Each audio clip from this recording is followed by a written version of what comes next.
Hey guys, Doc Storm here with you today. As you guys know, I'm trying out with a new giant deck, and this is version 2 because I recently bought the Ice Wizard with 40,000 gold. So, to make good use of my legendary, I made a giant deck, version number 2. So, I'll show you the deck here first. Pretty much, it runs a wizard, um, and mini P.E.K.K.A, giant musketeer, and spear goblins. I won't talk too much about the deck this time. What I want to concentrate instead is what to do and what not to do against spawner decks. Um, they do come out from time to time, and I want to show you this very good two replays here. One of them I lost, and I'll show and explain to you why I lost. And then the second one is one that I won, and I'll show you what good moves you need to do from learning from what your opponent does. So let's take a look at the one that I lost here first. So this opponent I did encounter in tournaments, but she is also, well, I'm assuming it's a she from the name, in Legendary Arena. So we are very evenly matched. So here, always great with the Elixir Collector, so I put it down. And then the opponent revealed that it is indeed a spawner deck. Usually when you see the Barbarian Hut, there is no mistake. It is definitely a spawner deck. Sometimes when you see the Goblin Hut, maybe it can still be a Royal Giant deck, but when you see a Barbarian Hut, you know immediately it is a spawner deck.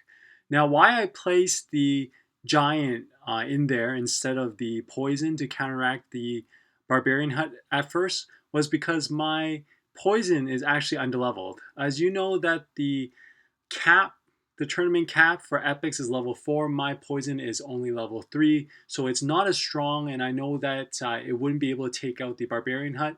So I decided to use my Giants so I can cycle through my deck a little bit. So here again, I am going for a push because my opponent is also laying down spawners on that side. So I do want to get ahead and beat down those spawner huts so that it doesn't build up. But as you can see here, what I'm trying to do is I'm trying to go face to face with the lane that they're also trying to push. Now, is this a good idea? Well, you'll see, right? So here it appears that I am ahead, but it's way too early to determine if I am or not at this point. So you'll see my opponent is stacking up that lane pretty heavy there. I'm trying my best not letting him do that. So finally, I place my Poison again because it is good to get rid of those spear goblins. Now, the wizard is awesome at countering huts as well, but you will see my opponent is smart. He has faced a lot of these decks before, I'm sure, so he used the lightning spell very effectively there to take out my ice wizard. So that forced me to kind of go in again with my giant just to hope that I can get some damage off. But he does a very good job at clearing out my back line.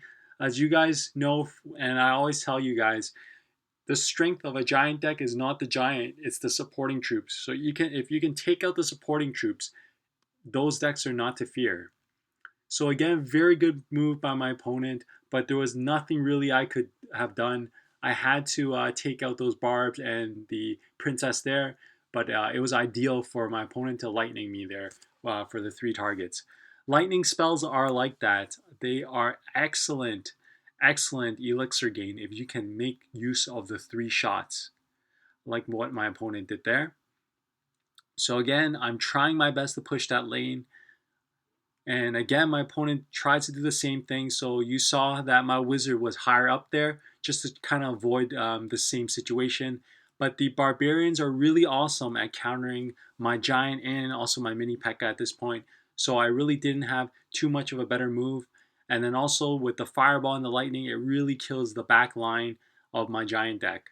So here, again, I'm just trying to push as hard as I can because there is not much time remaining.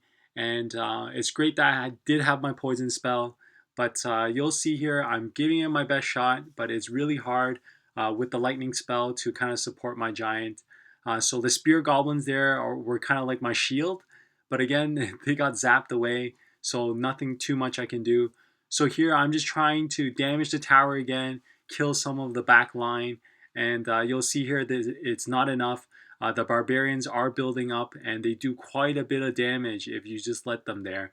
And keeping in mind, my opponent has both a lightning and a fireball, and zap. So there's a lot of direct damage that he can do, and that is pretty much what he is going to do to finish me off, because it is getting close. So we're down the line here, but I knew he had this one in the bag just because he had a fireball and a lightning spell. So I placed the spear goblins in case he used the lightning spell due to his rotation, but he was smart enough to use the fireball instead. So there you have it. I'll explain everything again once you watch the other one. So again, from that battle I've learned, and so you'll see that I am changing things up here a little bit. So here we go.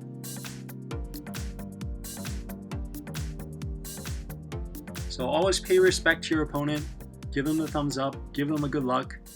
And then now I play an elixir collector again, and my opponent now plays a goblin hut. This time I immediately poison it. I don't want him to build up anything, and I am playing a little bit passive at this point.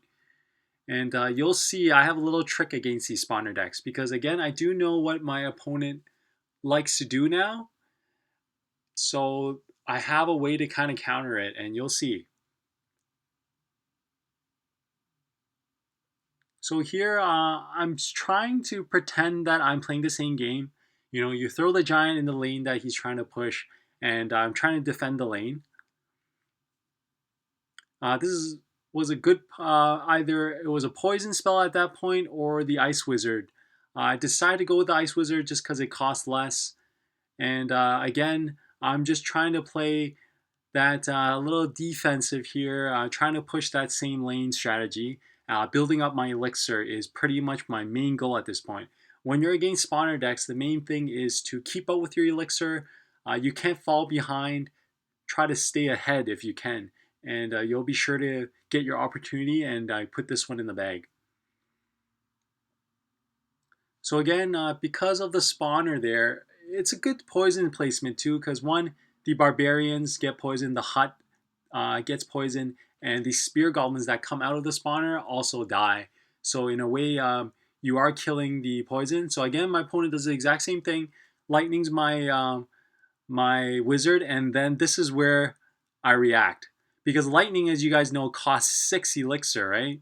So that's why I immediately pushed his other lane, and you'll see it worked out quite well. Pretty much a lane down, because he was elixir starved. He had nothing to defend it. So again, with that opportunity, I try to place the elixir collector to gain an advantage, and my opponent probably slipped a little bit there. This is what happens. It's a game, guys. When you are on the run, as I call it, pretty much when you feel like you're losing, we tend to play things, our timing and everything, a little bit off compared to what we were used to. So I took really good advantage of that with a poison spell, and again, I'm just pretty much pushing. Why that is because my musketeer is left over, so I don't want to waste her. And also, there's not much time left. With a push like that, if he didn't defend, he would be in deep trouble. And it forces my opponent not able to attack and push my lane. But we both know that they have a fireball and a lightning spell. So that I knew that I had to take that tower anyways. So at least I forced them to use the lightning spell, which again costs 6 elixir, and you'll see that I went for an immediate counter attack, just like what I did on the other lane. And you'll see that it is enough and quite effective at finishing these opponents. So this is one thing you have to do, right? For spawner decks, you have to know when they put down huts, when they play spells, so when they are elixir starved, and so you can immediately push the other lane. Try to keep an eye though on the lane that they are pushing, because sometimes what some of your opponents might do is trade towers with you. So if you end up pushing one side, they're just going to push you hard on the other side so that it equalizes the lane. But again, you kind of have to pick and choose your battles, right? But this is an effective way. You have to wait till you know that they're elixir starved and then push the other lane right away, add some pressure. As you can see that it's not as effective to kind of go head on head with them on the same lane, because the thing about spawner decks is they gain a huge elixir advantage because of the elixir collector like my opponent here, the barbarian hut, and the goblin hut. So there's a lot of units that they have that actually give them an elixir advantage. So you try not to fall behind when you're facing these opponents. So guys, there you have it. Showcases my new version of the giant deck, and then also I hope that it explains some more things about how you should play games and just the timing and how you judge what to do during a Clash Royale game. So guys, I hope you enjoyed this video, and again, stay tuned for more and more. If you like what I'm doing at this channel, it'll help me out a lot if you give me a like, give me a subscribe, and then guys, stay tuned and I'll see you next time. Clash on!